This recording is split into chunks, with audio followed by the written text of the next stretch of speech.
الحمدللہ رب العالمین والصلاة والسلام علی رسول النبی الکریم وعلی آلہ واصحابہ اجمعین اما بعد فاعوذ باللہ من الشیطان الرجیم بسم اللہ الرحمن الرحیم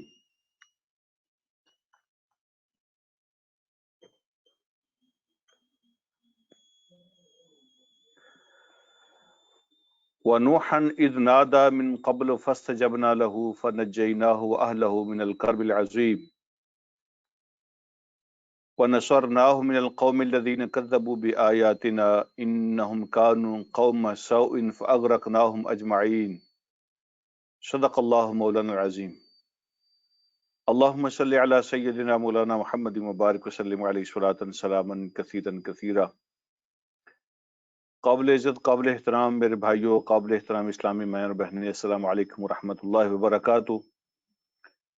انشاءاللہ آج ہمارا سبق سورہ انبیاء کی آیت نمبر 76 سے سٹارٹ ہو رہا ہے۔ جیسا کہ میں نے پہلے بھی یہ بات عرض کی تھی کہ اس کا نام سورہ انبیاء ہے تو اس میں مختلف نبیوں کا تذکرہ ہے۔ تو آج کا جو سبق ہے اس میں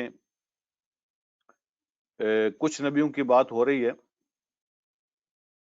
مینلی آپ یوں سمجھیں کہ آج کے سبق میں دو اہم ٹاپک ہیں، ایک ہے شکر کا اور ایک ہے صبر کا۔ اس کی اللہ رب العالمین نے کچھ مثالیں پیش فرمائی ہیں، اور نوح علیہ السلام کی زندگی کو دو آیتوں کے اندر ہلکا سا ٹچ کیا ہے۔ اس کے بعد حضرت داؤد اور حضرت سلیمان علیہ السلام ہیں، اور ان کے بعد حضرت ایوب کے صبر کا ذکر کیا ہے۔ اللہ پاک فرماتے ہیں وَنُوحًا اِذْ نَادَى مِن قَبْلُ فَاسْتَجَبْنَا لَهُ، اور نوح کا واقعہ بھی یاد کرو جب انہوں نے اپنے رب کو پکارا تھا اس سے پہلے، تو فَاسْتَجَبْنَا لَهُ، ہم نے ان کی دعا کو قبول کیا، ان کی پکار کو سن لیا۔ فَنَجَّيْنَاهُ وَأَهْلَهُ مِنَ الْكَرْبِ الْعَظِيمِ، اور ہم نے ان کو نجات دی اور ان کے فالورز کو نجات دی۔ اہل کا معنی یہاں پہ فالورز ہے۔ ہم نے نوح کو بھی نجات عطا فرمائی اور ان کے فالورز کو بھی نجات عطا فرمائی من الکرب العظیم، بہت بڑی مصیبت سے، بہت بڑی تکلیف سے۔ کرب کا معنی تکلیف ہوتا ہے، دکھ ہوتا ہے، اور یہاں کرب جو ہے دو معنوں میں استعمال ہو رہا ہے۔ ایک تو جو اللہ کا عذاب آیا تھا اس قوم پر، تو وہ بھی کرب ہے۔ اللہ نے فرمایا کہ من الکرب العظیم، کے بہت بڑے کرب سے ہم نے ان کو نجات دی، اللہ کے عذاب سے ان کو بچا لیا۔ اور دوسرا کرب جو ہوتا ہے نا، وہ جس سے اللہ پاک نے نوح علیہ السلام کو، ان کے فالورز کو بچایا، وہ ذہنی کوفت ہے اور ذہنی پریشانی ہے، جس کو کہتے ہیں نا مینٹل ٹینشن جو ہوتی ہے، تو اس سے ہم نے ان کو بچا لیا۔ آپ خود اندازہ کریں کہ 950 سال تک ایک بندہ دعوت دیتا ہے اور لوگ اس کی بات کو سنتے نہیں ہیں۔ آپ اندازہ کریں اگر ہمارا ایک بچہ، ایک بیٹی یا بیٹا اگر غلط رستے پہ چڑھ جاتے ہیں تو ماں باپ کو رات کو نیند نہیں آتی، ان کو کھانے پینے کا مزہ نہیں آتا، ان کی زندگی عذاب بن جاتی ہے، وہ ایک بہت بڑے کرب کا شکار ہو جاتے ہیں۔ اگر ایک بچہ جو ہے نا وہ غلط رستے پہ چڑھ جائے یا آف ٹریک ہو جائے تو گھر میں کس طرح کی پریشانی ہوتی ہے۔ تو جو نبی ہوتا ہے وہ قوم کے لیے باپ کی طرح ہوتا ہے، اور اگر ساری کی ساری قوم نہ مان رہی ہو اور وہ غلط رستے پہ ہو، آف ٹریک ہو، تو آپ خود اندازہ کر لیں کہ وہ نبی یا وہ باپ قوم کا وہ کس کرب سے گزرتا ہے۔ اللہ رب العالمین نے اسی کرب کی بات کی ہے کہ ہم نے ان کو نجات عطا فرمائی، ان کی منزل کو پورا کر لیا، اور جس تکلیف سے، جس پریشانی سے وہ گزر رہے تھے، تو ہم نے ان کو بچایا۔ اس کے بعد اللہ رب العالمین نے ارشاد فرماتے ہیں اللہ پاک وَنَصَرْنَاهُ مِنَ الْقَوْمِ الَّذِينَ كَذَّبُوا بِآيَاتِنَا، اور ہم نے ان کی مدد فرمائی اس قوم کے خلاف، ان لوگوں کے خلاف جنہوں نے ہماری آیات کو جھٹلا دیا. انہم کانوا قوم سوء، وہ بہت ہی برے لوگ تھے، بے شک وہ بہت برے لوگ تھے. فاغرقناہم اجمعین، تو ہم نے ان سب بروں کو غرق کر دیا اور ہم نے ان کو برباد کر دیا، ان پر عذاب آیا سیلاب میں غرق ہونے کا. اس کے بعد اللہ رب العالمین نے حضرت داؤد، حضرت سلیمان کی پروفائل پیش کی ہے، اور یہ ساری نہیں ہے، یعنی ان کی پروفائل کا کچھ حصہ ہمارے سامنے پیش فرمایا ہے. اور اللہ رب العالمین یہ بیان فرما رہے ہیں، مکے والوں کو بھی بتایا جا رہا ہے کہ میرے ان بندوں کو دیکھو، ان پر جو میں نے انعامات کیے تھے وہ دیکھو، جو اللہ پاک نے ان کو نعمتیں عطا فرمائی تھی وہ دیکھو، جو قوتیں اور طاقتیں دی تھی وہ دیکھو، اور پھر ان کا شکر دیکھو. یعنی ان کے مقابلے میں تمہارے پاس تو کچھ بھی نہیں ہے، داؤد اور سلیمان کے مقابلے میں تمہارے پاس تو کچھ بھی نہیں ہے، اور پھر تم کس بات کی وجہ سے تم تکبر اور غرور کا شکار ہو رہے ہو، تمہاری عقل ہی ختم نہیں ہوتی. تو یہ ذرا پروفائل چیک کرو میرے دو بندوں کی، ہم نے ان کو کیا کچھ عطا فرمایا ہوا تھا، سبحان اللہ. اس کے باوجود ان کا شکر دیکھو، ان کا شکر دیکھو، ان کی عاجزی دیکھو، ان کی ہمبلنس دیکھو. تو اللہ پاک پھر وہ واقعہ بیان فرماتے ہیں وَدَاوُودَ وَسُلَيْمَانَ، اور داؤد اور سلیمان کی زندگی کو یاد کرو. ہوا یہ تھا اِذْ يَحْكُمَانِ فِي الْحَرْثِ، جب وہ دونوں فیصلہ کر رہے تھے ایک کیس کا جو ایک کھیتی کے بارے میں تھا. دونوں فیصلہ کر رہے تھے ایک کیس کا جو ایک کھیتی کے بارے میں ان کے سامنے پیش ہوا. وہ کیس کیا تھا؟ اللہ پاک فرماتے ہیں اِذْ نَفَشَتْ فِيهِ غَنَمُ الْقَوْمِ، اس کھیتی کے اندر کچھ لوگوں کی بکریاں پوری رات انہوں نے اس کھیت کو چرنے میں گزار دی اور اس کو اجاڑ دیا. نفشت کا معنی ہوتا ہے رات کے وقت خاص طور پہ جانوروں کا کسی کھیت کے اندر چرنا رات کے وقت، یعنی ان کو روکنے والا بھی کوئی نہیں تھا، ان کو دیکھنے والا بھی کوئی نہیں تھا. پوری رات اگر ایک ریوڑ کھیت میں گزارتا ہے تو یہ کامن سینس ہے کہ وہ کیا حال کرتا ہے اس کھیت کا. تو ہوا یہ تھا کہ ایک شخص کی کھیتی تیار تھی، اس کی فصل تھی.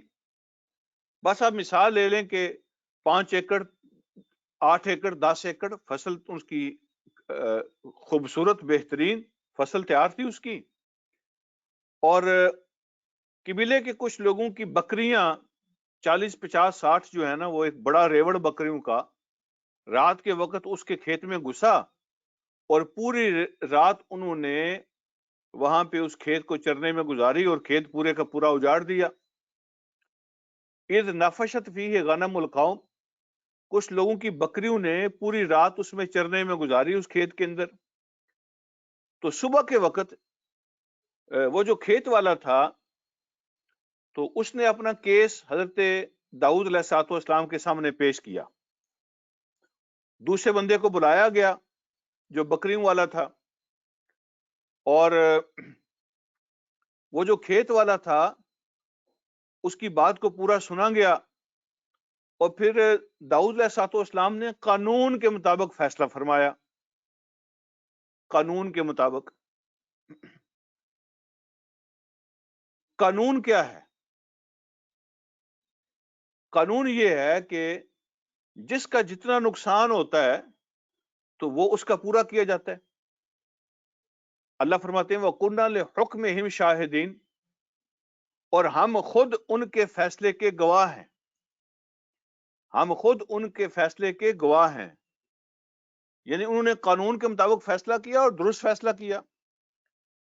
تو انہوں نے اندازہ لگایا کہ کھیت کا کتنا نقصان ہوا ہے،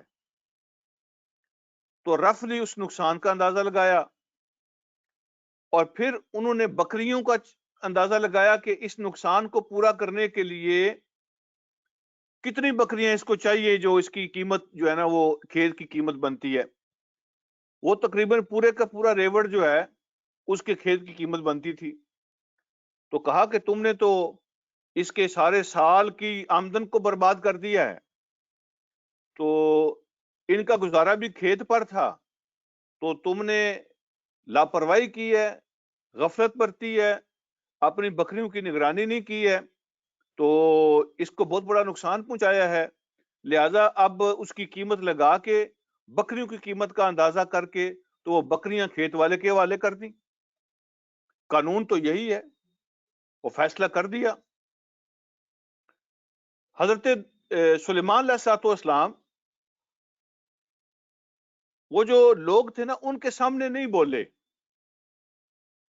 جب وہ نکلے تو ابا جی سے عرض کی کہ ابا جی میرے ذہن میں ایک اور آپشن بھی آ رہی ہے، اگر آپ اجازت دیں تو میں وہ آپشن آپ سے عرض کرتا ہوں، اس کیس کا ایک اور فیصلہ بھی ہو سکتا ہے. اللہ فرماتے ہیں فَفَهَّمْنَاهَا سلیمان، تو ہم نے وہ کیس کا فیصلہ جو ہے نا وہ سلیمان کو سمجھا دیا، ان کے ذہن میں ڈال دیا. ہمیشہ ایسا ہی ہوتا ہے کہ ایک کیس کے مختلف آپشن ہو سکتے ہیں، فیصلے کے مختلف آپشن ہو سکتے ہیں. داؤد علیہ السلام نے جو فیصلہ کیا تھا وہ قانون کے مطابق تھا، لیکن اس سے ایک بہتر آپشن اللہ فرماتے ہیں ہم نے سلیمان کو سمجھا دیا.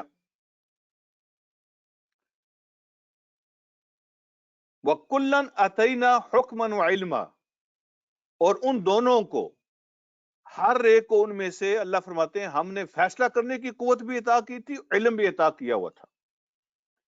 حکمت اور دانائی بھی ہم نے ان کو عطا کی ہوئی تھی، علم بھی ہم نے ان کو عطا کیا ہوا تھا. یہ جو سارے جج ہوتے ہیں کسی بھی کورٹ کے، وہ قانون کو اچھی طرح سمجھتے ہوتے ہیں.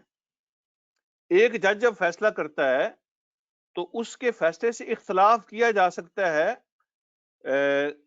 اس بیس پر کہ ہو سکتا ہے کسی دوسرے جج کے ذہن میں اس سے اچھا آپشن آ جائے. اس لیے لوگ جو ہیں ایک کورٹ سے پھر دوسری کورٹ میں چلے جاتے ہیں، اس سے پھر اگلی کورٹ میں چلے جاتے ہیں. ہو سکتا ہے کہ اس سے بہتر آپشن کوئی اگلی کورٹ میں مل جائے. تو ہر فیصلے کے کئی آپشن ہو سکتے ہیں. تو اللہ پاک فرماتے ہیں کہ ہم نے سلیمان کو بہتر آپشن سمجھا دیا. یہ بھی اللہ کی عطا ہے، اللہ کی طرف سے ہوتا ہے.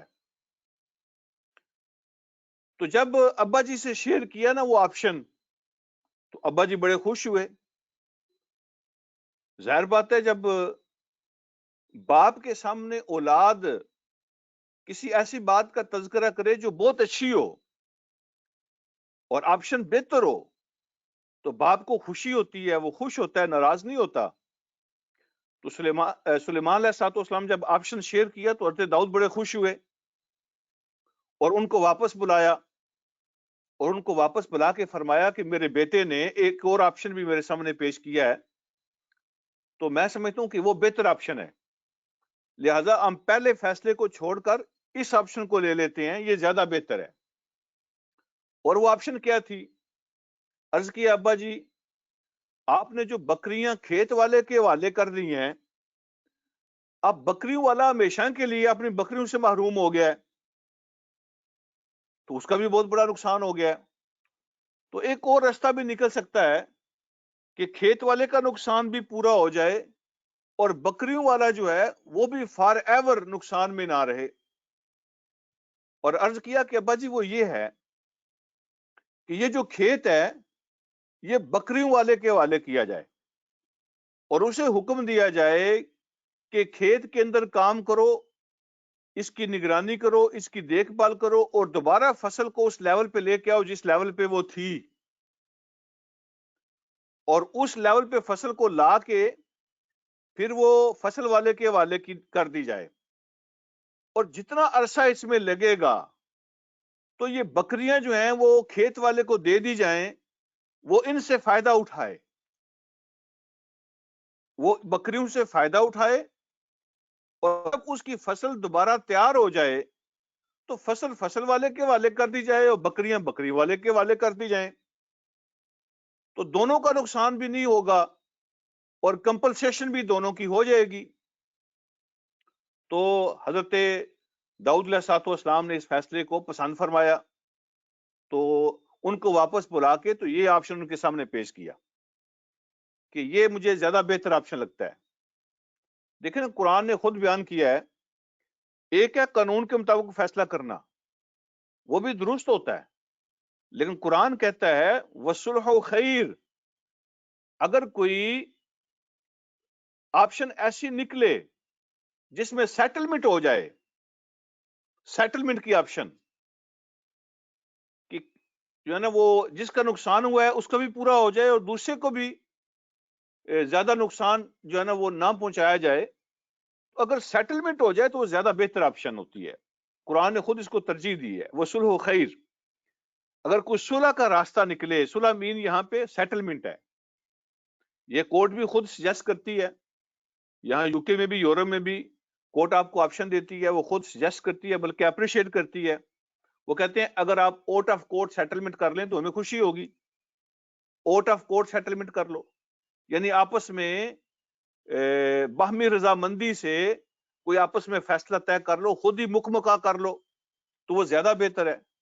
تو اللہ رب العالمین نے اس آپشن کو پسند فرمایا ہے، اس لیے کہ جو قانونی آپشن ہوتی ہے نا، قانون اپنا فیصلہ کر دے، لوگوں کو ماننا پڑتا ہے. قانون کے مطابق جو فیصلہ ہوتا ہے وہ ہوتا درست ہے، لیکن قانون کے مطابق جو فیصلہ ہوتا ہے اس میں ایل فیلنگ رہ جاتی ہے دلوں کے اندر کہ یہ بندہ مجھے کورٹ میں لے کے گیا تھا، اس نے مجھے جو ہے نا وہ میرے خلاف کیس کیا تھا اور جناب کورٹ نے میرے خلاف فیصلہ کیا تھا. تو آپس میں دلوں میں کدورت اور نفرت اور ایل فیلنگ پیدا ہو جاتی ہے. لیکن جو سیٹلمنٹ کا آپشن ہوتا ہے اس میں یہ نفرت اور کدورت اور ایل فیلنگ پیدا نہیں ہوتی. تو قرآن اس بات کو ترجیح دیتا ہے کہ جہاں تک ممکن ہو صلح کا راستہ اختیار کیا جائے جس میں ایل فیلنگ پیدا نہ ہو اور دلوں میں تکلیف اور رنجش باقی نہ رہے. تو اللہ رب العالمین نے اس کو پسند فرمایا ہے. تو سلیمان علیہ الصلوۃ والسلام نے بلا کے ان کو واپس تو اپنے بیٹے کا فیصلہ ان کو سنایا کہ مجھے یہ زیادہ بہتر آپشن، یہ مجھے زیادہ پسند ہے. تو جیسا میں نے عرض کیا کہ اگر ایک جج دوسرے جج کا فیصلہ اس لیے ریفیوز کر دے کہ مجھے اس کا فیصلہ پسند نہیں ہے، تو جج ایسا نہیں کر سکتا اور نہ ہی اس کو کرنا چاہیے. اگر آپ ایسا کریں کہ ذاتی پسند اور ناپسند کی بیس پہ کہ جج کہے کہ یہ فیصلہ میری پسند کے مطابق نہیں ہے یا یہ فیصلہ میری مرضی کے مطابق نہیں ہے لہذا میں اس سے اختلاف کرتا ہوں، اگر آپ ایسا کرنے لگ جائیں گے تو پھر کوئی ملک نہیں چل سکتا، کوئی کورٹ نہیں چل سکتی، افراتفری مچ جاتی ہے، فساد پیدا ہوتا ہے. ہاں یہ ہو سکتا ہے کہ ایک جج جب فیصلہ کرتا ہے تو دوسرا جج کوئی اس سے بہتر آپشن پیش کرے within legal framework, اس سے کوئی بہتر آپشن پیش کرے تو پہلے جج کا فیصلہ چینج ہو سکتا ہے، اس طریقے سے فیصلہ چینج ہو سکتا ہے. لیکن اگر کوئی ذاتی پسند اور ناپسند کی وجہ سے کہے کہ میں اس کو نہیں مانتا تو اس کو چینج کرنے کا اختیار نہیں ہوتا، اس لیے کہ اس سے پھر قانون کا مذاق بن جاتا ہے اور معاشرے نہیں چل سکتے جن معاشروں میں پھر قانون جو ہے نا اس کی عملداری نہیں ہوتی. ٹھیک ہے جی، تو وہ معاشرے پھر تباہ ہو جاتے ہیں، ان میں فساد پیدا ہوتا ہے. اچھا، اب اللہ رب العالمین نے ان دونوں کی پروفائل پیش کی ہے ہلکا سا کیس بتانے کے بعد کہ آپ کو پتا ہے یہ داؤد تھے کون.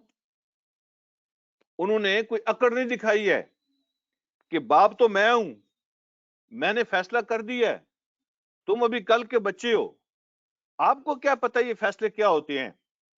کوئی ڈانٹا نہیں ہے، ناراضگی نہیں اس کا اظہار نہیں کیا، غصے نہیں ہوئے، کوئی غرور تکبر نہیں آیا کہ بھائی میں بادشاہ ہوں، نبی کے ساتھ ساتھ میں بادشاہ بھی ہوں اور میں تیرا والد بھی ہوں، میں نے ایک فیصلہ کر دیا ہے تو بس وہ ہو گیا. ایسا نہیں ہے، بلکہ اس کو اپریشیٹ کیا اور ان کو واپس بلا کے اپنا فیصلہ چینج کیا. اس طرح نئی نسلیں تیار کی جاتی ہیں. اسی طرح تربیت ہوتی ہے نئی نسلوں کی. آپ کسی سے مشورہ کریں، اپنے نوجوانوں سے، اپنے بچوں سے، گھر کے اندر فیملی کے معاملات کے اندر ان سے مشورہ کیا کریں، اور اگر کوئی بہتر مشورہ ان کی طرف سے آئے تو آپ خوش ہوں، ان کے سامنے خوشی کا اظہار کریں، واہ واہ کریں، اور ان کو اپریشیٹ کریں کہ زبردست آپ نے بات کیا، زبردست مشورہ آیا ہے. اس سے ان کے ذہن کھلتے ہیں، ان کو اپریشیشن ملتی ہے اور انکریجمنٹ ہوتی ہے. وہ درست فیصلے کرنے اور درست سوچنے کی قوت ان کے اندر پیدا ہوتی ہے. اللہ رب العالمین نے فرمایا، آپ کو پتا ہے داؤد کون تھے؟ وَسَخَّرْنَا مَعَ داؤد الْجِبَالَ يُسَبِّحْنَ وَالطَّيْرَ. ہم نے داؤد علیہ السلام کے ساتھ پہاڑوں کو مسخر کر دیا تھا. کیا مطلب مسخر کر دیا تھا؟ یسبحنا، جب داؤد علیہ السلام اللہ کا ذکر کیا کرتے تھے پہاڑوں کے اندر بیٹھ کے، تو پہاڑ اس کے ساتھ ذکر کیا کرتے تھے.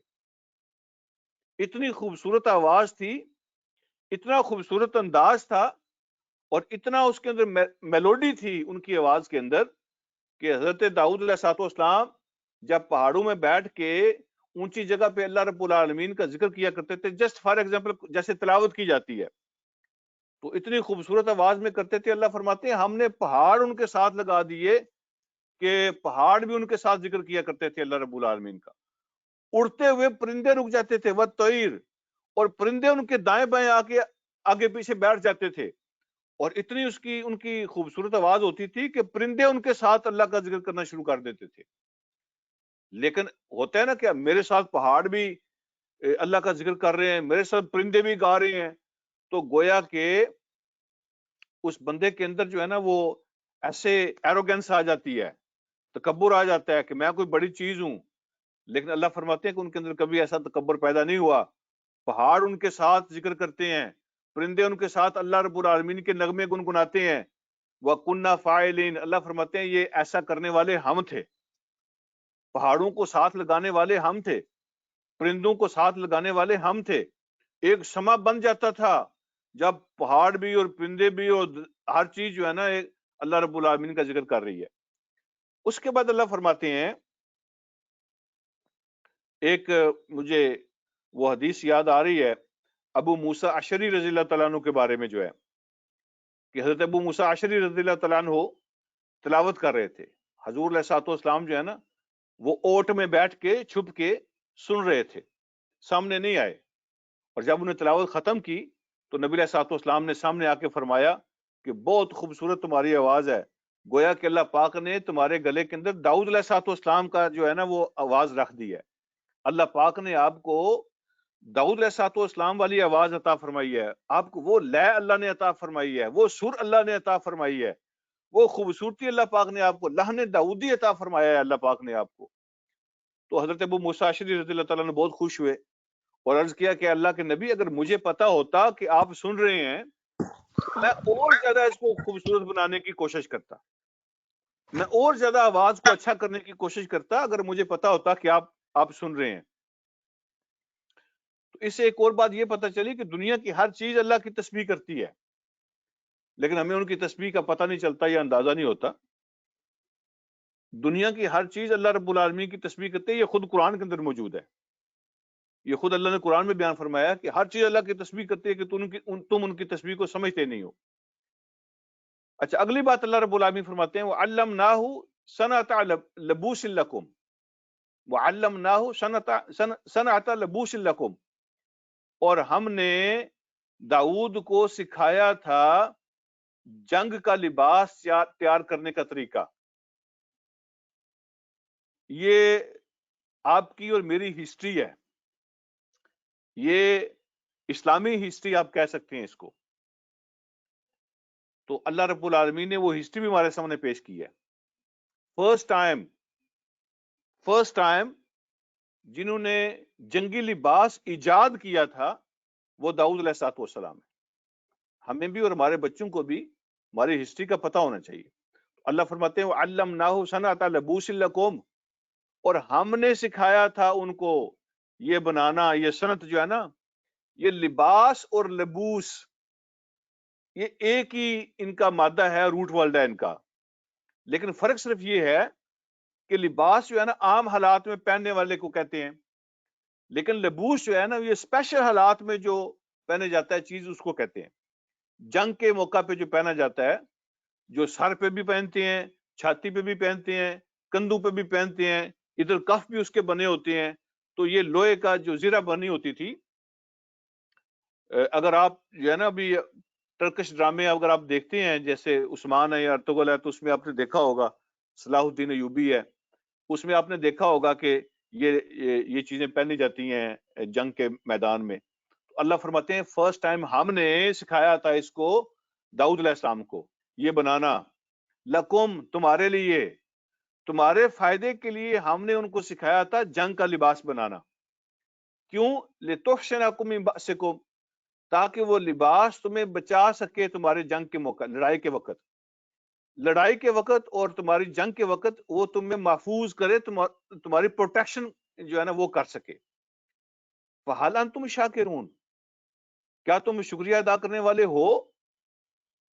کیا تم شکر گزار ہو؟ تو پھر کیا تم شکر گزار بنو گے اللہ رب العالمین کے؟ تو یہ نعمت اللہ فرماتے ہیں ہم نے تمہارے لیے داؤد علیہ السلام کو عطا فرمائی تھی۔ اور قرآن میں دوسری جگہ پہ آپ یہ باتیں پڑھ بھی چکے ہیں، سن بھی چکے ہیں کہ اللہ رب العالمین نے داؤد علیہ السلام کے لیے لوہے کو پگھلا دیا۔ اللہ فرماتے ہیں وَعَلَنَّا لَهُ الْحَدِيدِ، ہم نے لوہا ان کے لیے پگھلا دیا، نرم کر دیا۔ اس کا کیا مطلب ہے لوہا نرم کر دیا؟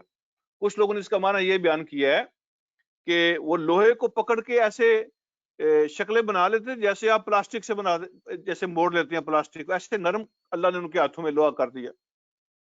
لیکن اس کی جو زیادہ بہتر تشریح ہے نا وہ یہ ہے کہ اللہ رب العالمین نے داؤد علیہ السلام کو فرسٹ ٹائم یہ چیز سکھائی تھی کہ لوہے سے چیزیں کیسے بنائی جاتی ہیں۔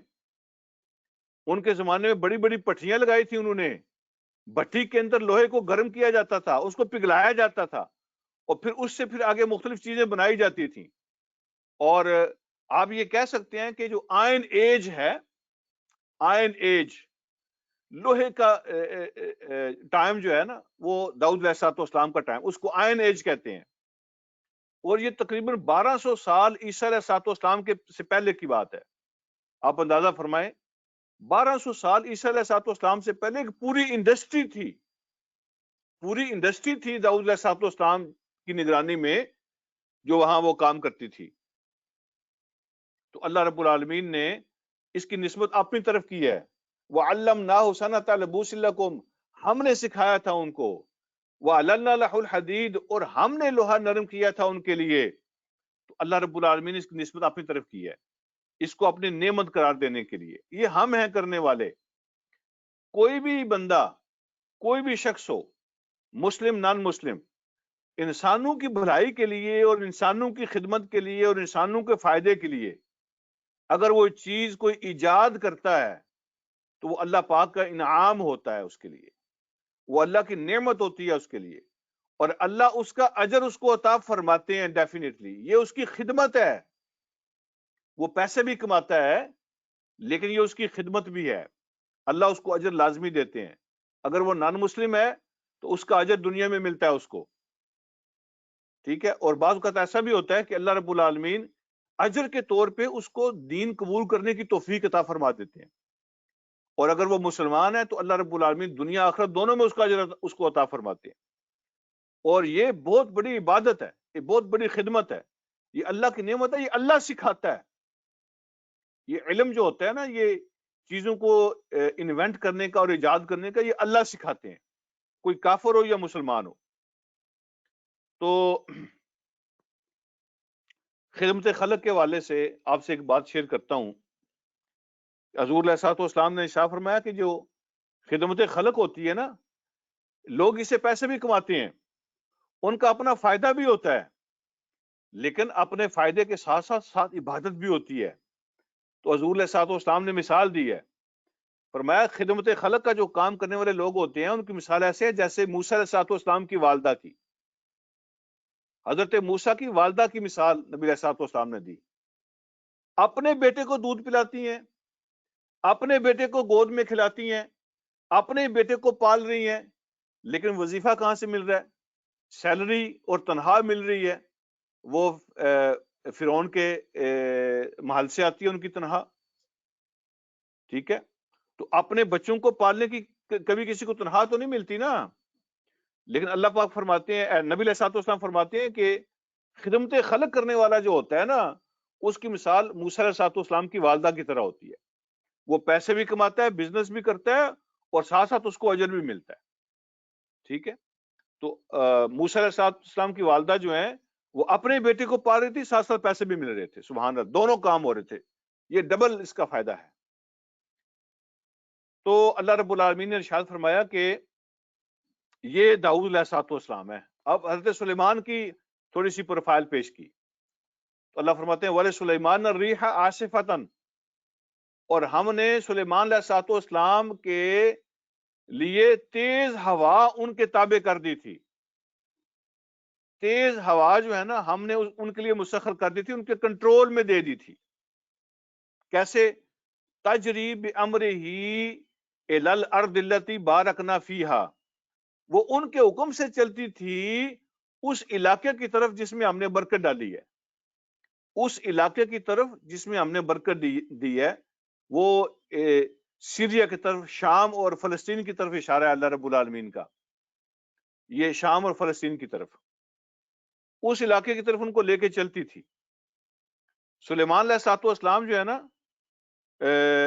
ان کے ہوا ان کے انڈر اللہ پاک نے کر دی، ان کے لیے مسخر کر دی، ان کی خدمت میں لگا دی. اس کے دو مطلب بیان کیے ہیں مفسرین نے. ایک تو یہ ہے کہ سلیمان علیہ الصلوۃ والسلام نے سمندروں کے اندر کشتیاں جو ہے نا وہ چلائی تھیں، انہوں نے یہ صنعت ایجاد کی تھی. چھوٹے شپ اور جہاز جو ہوتے ہیں نا، وہ جس کو آپ کہتے ہیں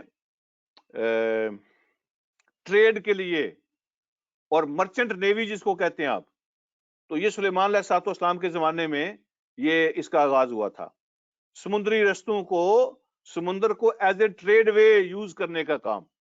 وہ کیسے ہوتا تھا؟ وہ کشتیاں جو ہوتی ہیں نا، بادبانی کشتیاں جن پہ اوپر کپڑا لگا ہوتا ہے، تو وہ ہوا کے ساتھ چلتی ہیں.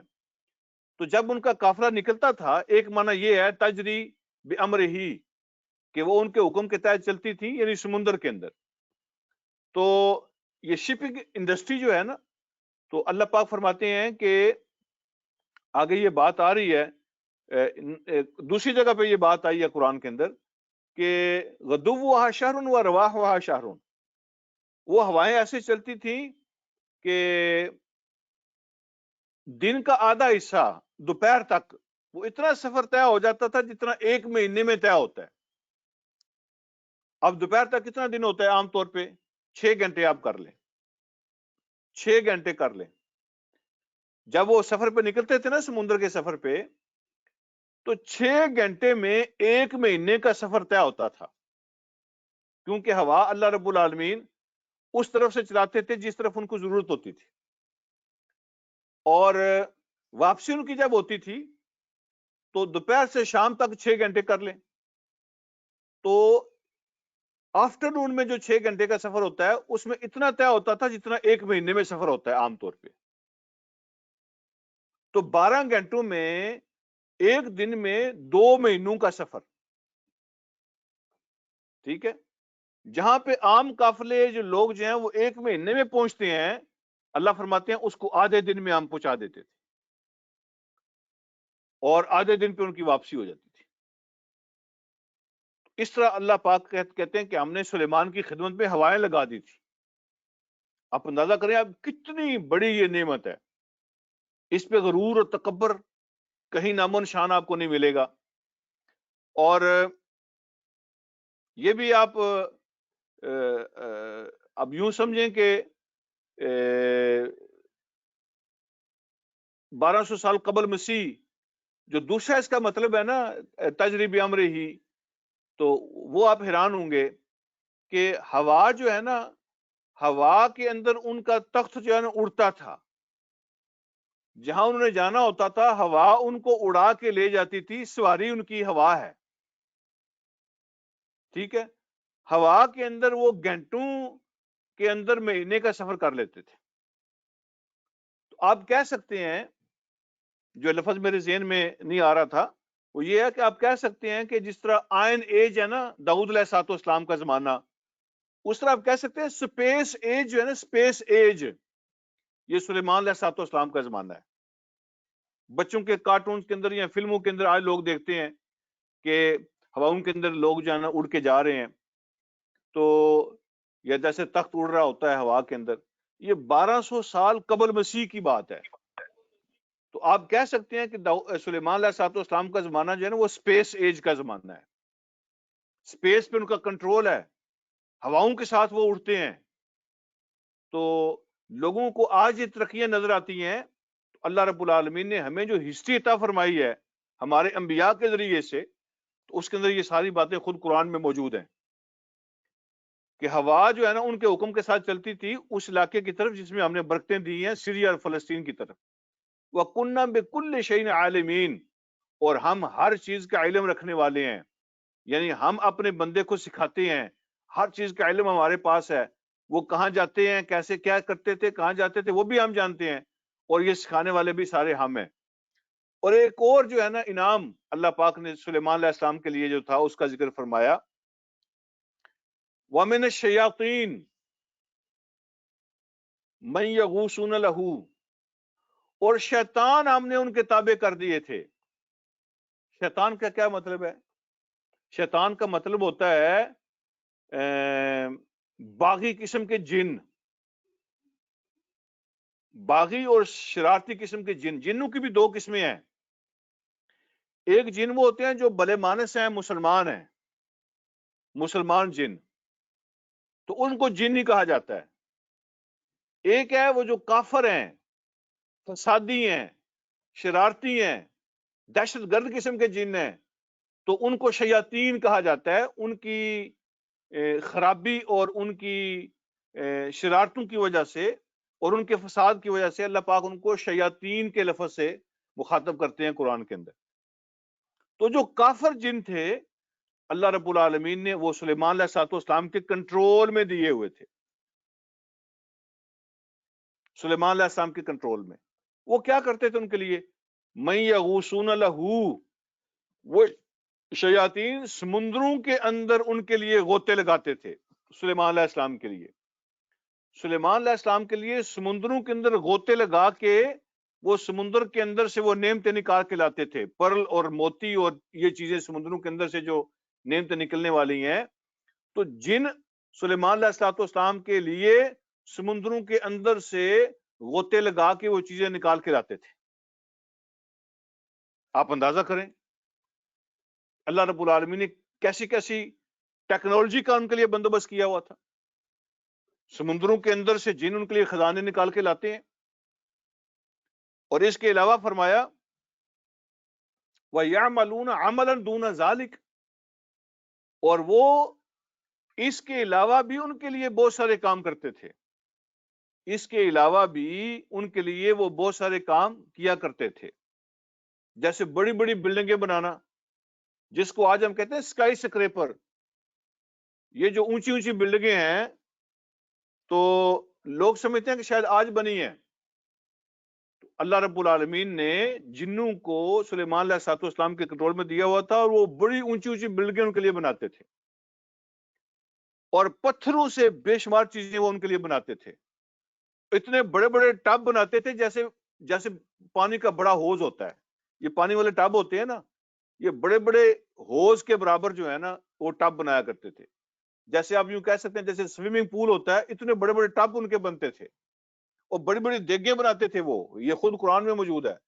بڑی بڑی دیگیں جن کے اندر جو ہے نا وہ پورے پورے قبیلے کا کھانا پکتا ہے، اور انسان ان کو اٹھا بھی نہیں سکتے تھے، وہ جن ہی اٹھاتے تھے. یہ خود ہیکل سلیمانی جو ہے نا جنوں سے تعمیر کروایا سلیمان علیہ الصلوۃ والسلام نے.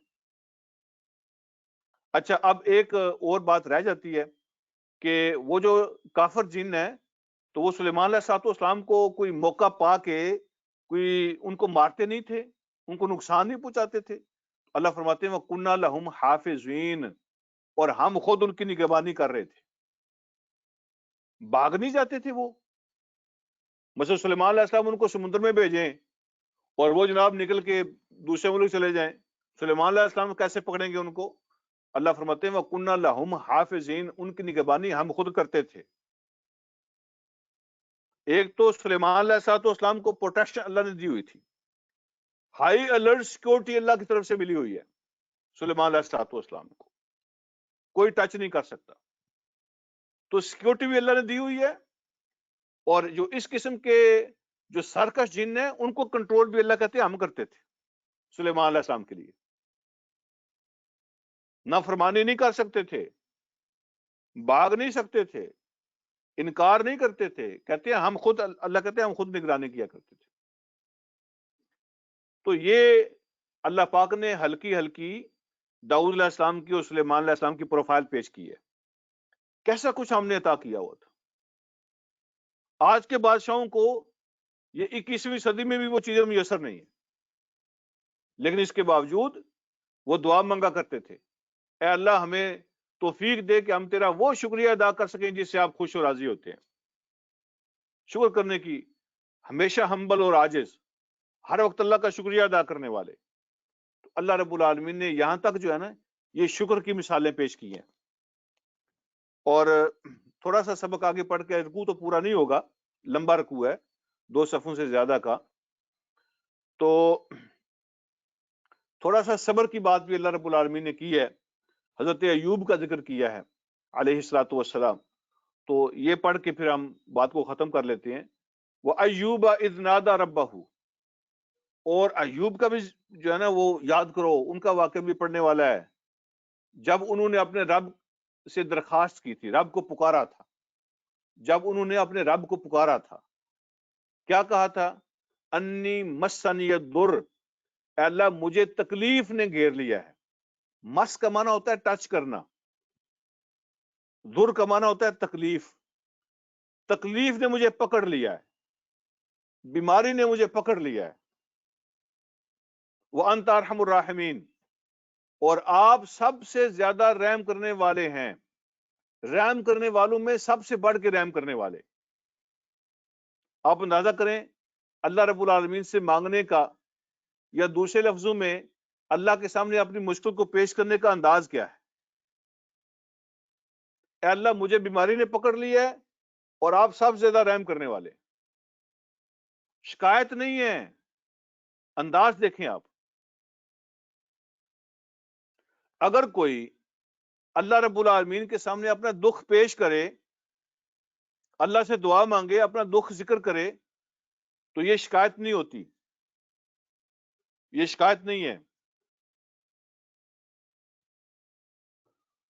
حضرت ایوب علیہ السلام بھی بڑی سکون کی، بادشاہوں کی زندگی بسر کر رہے تھے، بڑی پراسپیرٹی تھی، بڑی خوشحالی تھی، لیکن اللہ رب العالمین کی طرف سے جسمانی بیماری نے پکڑ لیا۔ اللہ نے وہ بیماری ذکر نہیں کی کہ وہ کیسی تھی، اور خاندان کو بھی اب جو ہے نا وہ 7-8 جو ہے نا بچے ہیں وہ بھی فوت ہو گئے ہیں یا چھوڑ کے چلے گئے ہیں، دونوں صورتیں موجود ہیں۔ باقی رشتہ دار جو ہیں وہ بھی چھوڑ کے چلے گئے ہیں، جانور، فصلیں، باغات، کچھ نہیں رہا، اور یہ سب سے بڑی تکلیف ہے۔ ٹھیک ہے، رشتہ دار چھوڑ گئے، دوست چھوڑ گئے، اولاد چھوڑ گئی ہے یا فوت ہو گئی ہے، اور دنیا کی چیزیں، نعمتیں جو ہیں وہ ختم ہو گئی ہیں، تو عرض کیا کہ اے اللہ مجھے تکلیف نے پکڑ لیا ہے اور آپ سب سے زیادہ رحم کرنے والے ہیں۔ جیسے کوئی آدمی کسی سخی بندے سے، کسی سخی آدمی سے کوئی فقیر درخواست کرے نا، وہ کہے کہ مجھے بھوک لگی ہوئی ہے اور آپ سخی ہیں، کیسا عجیب انداز ہے کہ مجھے بھوک لگی ہوئی ہے اور آپ سخی ہیں، یعنی اس انداز سے وہ مانگتا ہے کہ وہ جو ہے نا وہ شان بھی برقرار رہے اور اس میں شکایت کا پہلو بھی نہ آئے۔ مجھے بھوک لگی ہوئی اور آپ سخی ہیں، تو اللہ رب العالمین سے عرض کیا کہ اللہ مجھے تکلیف نے پکڑ لیا ہے، پریشانی نے پکڑ لیا ہے، اور آپ سب سے زیادہ رحم کرنے والے ہیں۔ دکھ شیئر کرنا شکایت نہیں ہوتی، جیسا میں نے عرض کیا. الفاظ اگر غلط ہوں، اللہ نو میں ہی لبے ہیں صرف، آئے دن نئی سے نئی تکلیفوں کے لیے میں ہی ہوں صرف، مجھے تو کوئی سمجھ نہیں آتی کہ مصیبتوں نے میرا گھر دیکھ لیا ہے. تو اس طرح کے جو الفاظ ہوتے ہیں یہ غلط ہیں، یہ گناہ ہیں. ہمیں یہ سکھایا گیا ہے کہ اللہ پاک سے آزمائش نہیں مانگنی، اللہ سے یہ دعا کرنی اللہ مجھے آزمائشوں سے محفوظ فرما. آزمائش نہیں مانگنی اللہ سے، اللہ مجھے آزمائشوں سے محفوظ فرمانا. لیکن اگر کوئی آ جائے تو اللہ استقامت عطا فرمانا. غلط الفاظ اگر استعمال کیے جائیں گے تو وہ گناہ ہوتا ہے. جیسے میں نے عرض کیا کہ ایک بیماری جاتی دوسری آ جاتی، ایک مصیبت جاتی دوسری آ جاتی ہے. میرا گھر دیکھ لیا ہے مصیبتوں نے، میں ہی رہ گیا ہوں یا ان چیزوں کے لیے. تو یہ جو ہے نا یہ غلط الفاظ ہے. ویسے کسی کے ساتھ دکھ شیئر کرنا، کسی سے مدد مانگنا، اللہ رب العالمین سے دعا کرتے ہوئے اس کا اظہار کر دینا، تو یہ شکایت نہیں ہوتی، یہ گناہ نہیں ہوتا. اللہ رب العالمین فرماتے ہیں کہ پھر حضرت ایوب نے کیا کہا کہ سجبنا لہو، ہم نے ان کی دعا کو سن لیا، فکشفنا ما بہ من در، تو ہم نے دور کر دی ان سے وہ ساری تکلیفیں جن کے اندر وہ مبتلا تھے.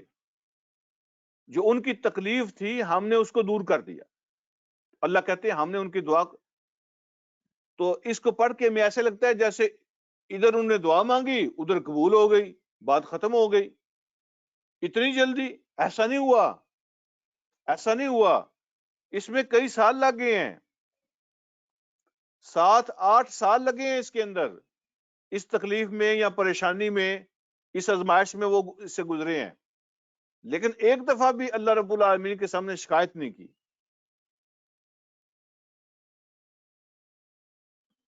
لیکن اللہ کی جو ہے نا وہ اپنے اسکیم ہوتی ہے دعائیں قبول کرنے کی. اللہ کو پتا ہے میرے بندے کے لیے کب کیا چیز بہتر ہے. تو اللہ کہتے ہیں وہ منہ سے دعائیں کر رہے تھے، کرتے جا رہے تھے. فاستجبنا لہو، بالآخر ہم نے ان کی دعا کو قبول کر لیا. فکشفنا ما بہ من ضر، جو تکلیف ان کی تھی ہم نے ان کو دور کر دیا. وآتیناہ اہلہ، اور ہم نے ان کے گھر والے بھی ان کو واپس عطا کر دیے. وہ جو چھوڑ کے گئے تھے رشتہ دار بھی اولاد بھی، وہ بھی واپس آ گئے. تو اللہ پاک کہتے ہیں ہم نے ان کے گھر والے ان کو واپس کر دیے، اولاد عطا فرما دی. اگر فوت ہو گئے تھے تو ان کو اولاد عطا فرما دی. وَمِثْلَهُمْ مَعَهُمْ، اور اتنے ہی ہم نے مزید عطا فرمائے، اتنے ہم نے مزید بھی عطا فرمائے. یعنی خاندان فیملی کو ڈبل کر دیا اللہ پاک نے. اللہ کہتے ہیں رحمت من عندنا، یہ ہماری طرف سے ان کے لیے رحمت تھی، ہماری طرف سے یہ ان کے لیے انعام تھا، یہ مہربانی تھی ہماری ان کے لیے. وَذِكْرَى لِلْعَابِدِينَ، اور یہ بہت بڑی نصیحت ہے، اس کے اندر یاد دہانی ہے اللہ کی عبادت کرنے والوں کے لیے. اللہ کی عبادت کرنے والوں کے لیے اس میں بڑی یاد دہانی ہے، اس میں بڑا ریمائنڈر ہے، بڑی نصیحت کی باتیں ہیں. تو ایوب علیہ السلام کا صبر ذکر کیا اور حضرت سلیمان اور داؤد کا شکر ذکر کیا. اللہ ہمیں یہ ساری صفتیں اپنانے کی توفیق عطا فرمائے. وآخر دعوانا الحمدللہ رب العالمین.